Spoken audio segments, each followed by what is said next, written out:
To M.M. Dostoyevsky, Peter and Paul Fortress, Petersburg, July 18th, 1849. I cannot tell you how pleased I was to get your letter, my dear brother. I received it on July 11th.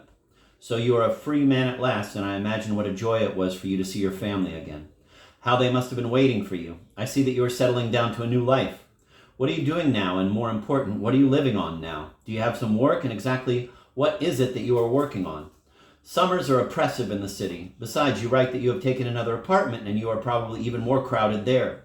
It is a shame you cannot spend the remainder of the summer out of town. Thank you for your parcels. They were a great help and cheered me up a great deal. You write, my dear friend, that I should not despair. Well, I am not despairing. Of course, it is boring and depressing here, but how can it be helped? Actually, it is not always boring. In general, my time passes very, very unevenly. At times too quickly, at others tediously. There are moments when you feel you've become used to such a life and it doesn't bother you one way or the other. Of course, I am chasing all the temptations of the imagination away. But sometimes you cannot contend with it and your former life comes bursting in, bringing along the old sensations, and the past surges up again.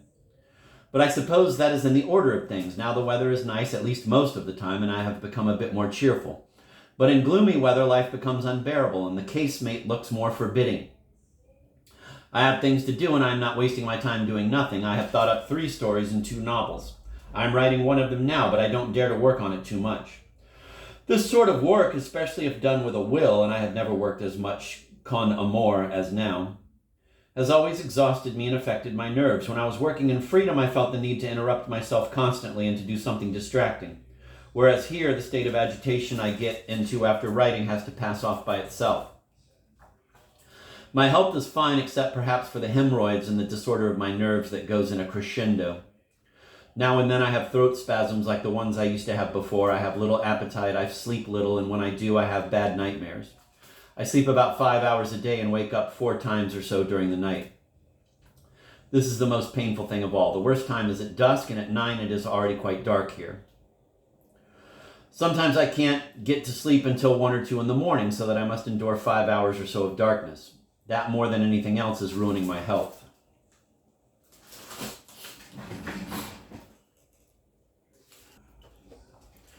I cannot tell you anything about how soon our case will be settled because I have lost all sense of time and merely keep a calendar on which I passively tick off the days as they go by.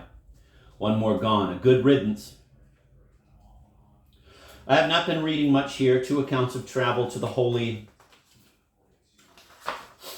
Land and the works of Saint Dmitri of Rostov.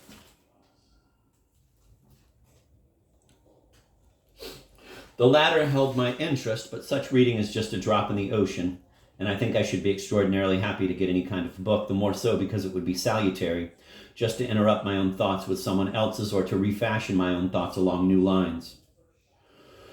These are all the details of my existence, and that's all there is. I am very glad that you found your family in good health. Have you written to Moscow about your release? It is a shame that things there are not shaping up. How I should like to spend even just 1 day with you all.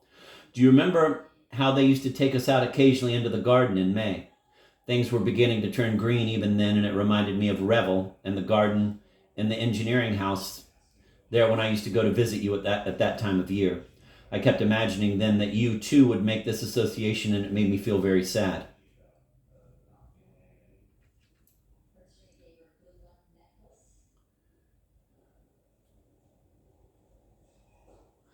There are others whom I should also enjoy seeing. Whom are you seeing now? I suppose everyone must be out of town. Our brother Andre must surely be in town.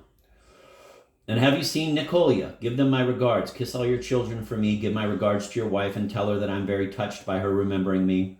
And don't worry too much about me. All I ask is to remain in good health, for boredom is a passing thing, and anyway, keeping in good spirits depends on me alone. There are infinite reserves of vitality and adaptability in a man, more than I thought before I learned from experience. Well, goodbye now. I hope that these few words from me will cheer you up a bit. Give my best to everyone you see whom I used to know, and don't leave anyone out. I have been thinking of everybody. What do the children think of me? And I wonder what suppositions are they making about me? Wherever can he have vanished to? Farewell, then, if it can be done. Send me notes of the fatherland, so I'll be able to read something, at least. Also, write a few words. It would make me very happy. So long, your brother, F. Dostoyevsky. Note 15. Mikhail had been arrested on the night of May 5th through 6th, and he was held in the Peter and Paul Fortress until June 24th, when the police determined that he was not only innocent of any crimes against the government, but even acted with a view to preventing them. He was cleared of all suspicion and received a grant of 200 rubles. At the time of his arrest, he had been working at Notes of the Fatherland, and Dostoyevsky was wondering whether he had been able to get his job back.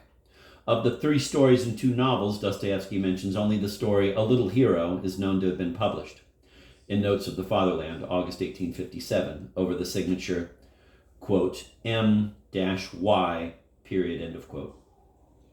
Saint Dmitri was Danil Savich Tuptalo, 1651 to 1709, Metropolitan of Rostov. His writings included Lives of the Saints, Minei Sheti, and several mystery plays with religious subjects.